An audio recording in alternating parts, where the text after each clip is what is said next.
ট্রেনে যাবা? বাবা ট্রেন আনতে গেছে, বসে এখানে।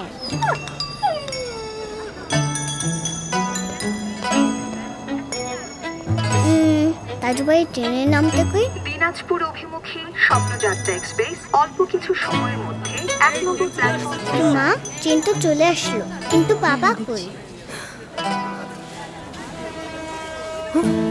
ফোনে ব্যালেন্স শেষ, একটা দোকানও পেলাম না। ট্রেন ছাড়ার আগে কেউ দূরে যায়? রিচার্জ তো নিজের ফোন থেকেই হয়। ওহো, আসো মা। আবার তুমি আমাকে রেখে চলে গেছো? আমি ট্রেনটাই তো আনতে গেছিলাম। সবাই ট্রেনে চলে গেছে। আচ্ছা মা, এরপর থেকে আর একা যাবো না। মনে থাকে জানো। স্বপ্নযাত্রায় থাকুন আপনজনের কাছে। নিজেই রিচার্জ করুন মাইজিপি অ্যাপে।